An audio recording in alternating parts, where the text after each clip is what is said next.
Your child with autism begins to lash out in anger and frustration. Is it a tantrum or is it a meltdown? Do you know the difference? Join us in our discussion on autism meltdowns versus tantrums.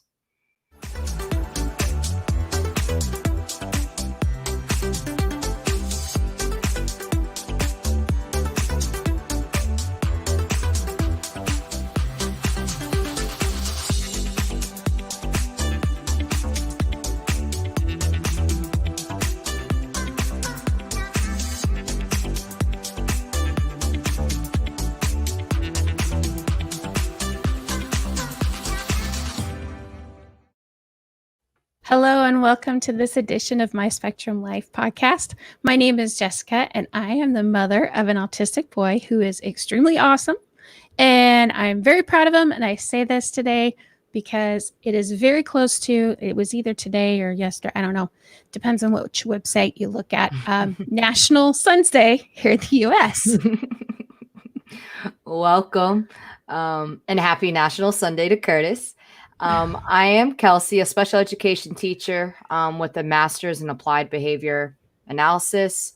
And tonight we're going to look at the differences between autism meltdowns and tantrums. Our hope by the end of this podcast is that you're going to know what to look for so you know the differences. It is very difficult to distinguish between the two of them sometimes. I know, I mean, we've had instances, tantrums usually don't last very long. Right. Meltdowns can last 3 to 4 hours. Yes. And they can be brutal. It will leave you, it just leaves, as a parent, I have been completely and utterly exhausted by the end of the meltdown, trying to make sure my son's safe and dealing with the issue. So tonight we want to know autism meltdown versus tantrum. Do you know the difference? I think the first thing we got to do is define the two, right? We do. Okay. So what's this is tantrum is a fit of bad temper, and that's from Merriam-Webster.com dictionary. Correct. What is the ABA version of that? It typically is it's frustration of not getting what they want. So it's been getting told no. So they're like, fine, I'm going to act out and try to get it in a different way. And normally requires an audience. So meaning like, oh, you're not giving me away. Let me act out. So mommy would tell me, shh, here. A lot of times it does require audiences. Mm-hmm. So. Yeah. Okay. So that's tantrum. Now Correct. Let's look at meltdown. So meltdown is a breakdown of self-control, as in from fatigue or overstimulation. Correct. And that is also from Merriam-Webster.com. And that's also very similar to the ABA term too. Okay. And it's a lot of times it's being either under or overstimulated. Yeah. And so sometimes you can tell when the person, you can just say one thing and then it's gone. You're you can't console them. You just got to let them ride it through. A lot of times they don't realize that they are having a meltdown. It's just their body releasing whatever they can't get or overstimulated with. Yeah. So we got a quick question for y'all. Did anything in the definitions of tantrum and meltdown surprise you? Let us know in the chat. We are live on YouTube as well as Facebook, and I think it's just Facebook and YouTube. I'm looking off over to my tech guy who's going like this right now. Leave a comment in the chat either way, and we'd love to see that. If you can let us know if anything surprised you in those two definitions there. Now let's go back to meltdown. Correct. So meltdown is a breakdown of self-control from, I actually forgot about how actual fatigue can play a part for an autistic child just as much as it does, like we all get a little bit we can get off kilter when we're tired. Mm-hmm. And, you know, just like, I mean, if we're thinking about tiny kids, Right. they'll throw tantrums over the silliest thing when they're tired, just before nap time, usually. Normally, yep. Yeah. Because they're Uh, understimulated. They don't have that sleep. So not mm-hmm. so much. And then people are like, oh, they're just cranky. And I'm like, actually, that's a meltdown. Not Huh. because they're cranky. I mean, that's the best way to put it because not everybody has meltdowns, but Right. that's a good reference to put it to. Like you're tired because you're denying you're not getting sleep. And Right. they're not really cranky, it's their body's not getting that sleep. So guess what? Their body is going to act out or cry or get upset, not process things properly Mm-hmm. because the body's not getting what it needs. So therefore it's not a tantrum because you're not denying them anything. Right. They're just Yep. fatigued. Yeah. And they cry themselves to sleep and all as well. But that's babies. That's not like, you know, the overstimulation part of it. Or I guess Right. I put overstimulation on this slide.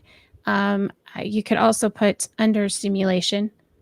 There are probably about 4 categories that Correct. we could kind of put things in. That's sensory, which is, you know, a huge category. Emotional, whether or not, I know one of the things that we had to deal with when you were a therapist for Curtis, Mm. before we switched to virtual school. Do you remember all the times when we'd be in the car rider line and that door would shut and It would just poof. It was gone. because I what he remember had been doing is he had done everything he possibly could to keep that straight face until he got into his safe environment. And some days it would be as soon as that van door shut. Other days it would be as soon as we walked in the house. So I it just remember kind of that. depended. And man, those could last. They could. And it wasn't you couldn't do any amount of reward system for it Mm-mm. at all. It didn't matter, "Hey, we could work towards this," or it was just you had to let him process it. And all you could do was just make sure he was in a safe environment, make sure he wasn't circling back in those motions. So once he Right. processed one, we were there, you and I were helping him. Okay, there's that first feeling. Let's go through the second one and third and just kind of help him through it so we wouldn't backtrack. And we Mm-hmm. would distract him. We would try to help him out, talk it through with him, but Yeah. there was nothing we could do to stop it. There was nothing we could do to. Yeah. It's one of those that you'll never be able to change. Yeah. They're always going to happen, no matter what age that you're going to have. If you have Yeah. autism, they're always going to happen. Yeah. I remember some of the ones where you guys would be working with Curtis upstairs and he would want for nothing else but to come down and see me and to hear him just going through that meltdown. Yeah.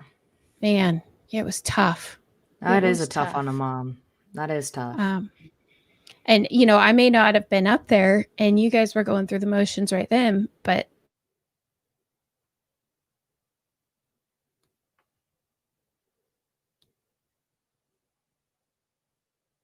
um, that was tough, but we got through it. Um, and so we knew that we had those components. Another component is information overload.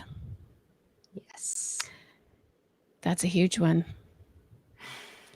But you see that a lot.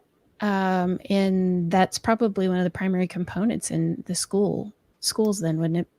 It would be, and a lot of people categorize it as school fatigue. Mm-hmm. But that is information overload. You're in class 8 hours a day and they're jam Yeah. packed with information and you're taking quizzes. Yeah, that's information overload. Yeah. Yeah. And then I think the last one is the too much change. Correct. Just, Yep. it's just going crazy and things are just, I mean, sometimes it happens a lot. You want to go on vacation and you think it'll be awesome, but it can be too much change for them. Right. It could be a change of environment, change with too much change. That's including all three of those. That's sensory, that's information overload. Because when you think of information overload, they're taking in their surroundings too when you go on vacation. And that's also they're emotional. Like they're excited, but they're Right. anxious because they don't know what to expect. So information overload could be all three, or not information overload, excuse me. Too I'm much drawing a blank. change. Too much change. That could be all three of those Yeah. in one. Yeah. So that's a lot there. Now, I was doing my research this afternoon and I found some really good quotes in a couple of articles. Awesome. So thanks. So are you. Anyway, Maureen Benny in Tantrum versus Autistic Meltdown. What is the difference? This was a post on her website there. It says, a tantrum is willful behavior in younger children and therefore can be shaped by rewarding desired behaviors, whereas a meltdown can occur across a lifespan and isn't impacted by a reward system. Yeah. So that's right there. On the money, I guess is the worst to say. It is on the money. I mean, you can't break that down any farther. That just meaning a tantrum, meaning, it's behavior. Whereas a meltdown it's under overstimulation. That's a processing issue. The next one I saw is by Judy Endow, Autistic Meltdown or Temper Tantrum, her blog post. And she said, a tantrum is goal-driven behavior designed to persuade the adult in charge to give in to the desires of the youngster. Autistic meltdowns typically occur as a response to being overwhelmed. So, and interestingly enough, she is autistic herself. Oh, wow. Yep. I'm going to have to research her. Yeah. She's actually has several books out, and helps those on the spectrum. I love that. So it was interesting to see all those, but there's a lot of different times I can tell. Well, when I was thinking about this, and I was like, there was so many times in when Curtis was growing up before we had the diagnosis, I was beside myself. I did not know what was going on. I couldn't figure it out because, you would think it was a temper tantrum because he didn't get a certain toy or something. Right. I mean, for the longest time, I had no idea why Curtis would just go bonkers in the car if we didn't have the DVD of the Wright Thomas the Train movie going. And we would watch we would literally wear out DVDs. Oh, wow. And I'm sure if you are an autistic parent and you've worn out a DVD or two, I want to see like some sort of emoji, clapping hands or something in the chat there. Cause yeah, I've done that a time or two. But we couldn't figure it out why. And it was like, okay, the only thing I can do, and it would be like, you couldn't just tell him no. And even sometimes, if we didn't have that DVD on, he wouldn't calm down.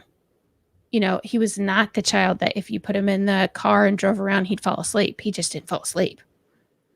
Never worked for him. So, it was the soothing, whatever it was, he could focus. He could like zone in on his movie and that could help him block what was around him. And that's what helped. Simple as that. Now that I know. It's all trial and error. And error. It really is. It really is. So we have a question for y'all. Do you know what types of things can be overwhelming for your child?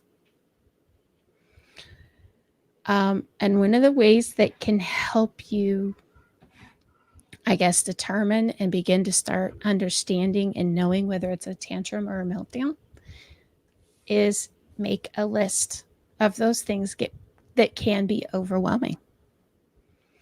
And that list is sorry. that list is something that can help us in that ABC data that we need to take, correct? Correct. That antecedent behavior consequence. So you're ultimately finding out what's causing that behavior. What is that reoccurring antecedent? Because you're going to find out if it's sensory. You're going to find out if it's a denying of something. You're going to really figure it out. And that data is so helpful for all the therapists involved. Yes. So we encourage you this week to find those antecedents, those triggers, and write them down, make a list, and keep that with you, because we're going to kind of build on this topic for a little bit. Yeah.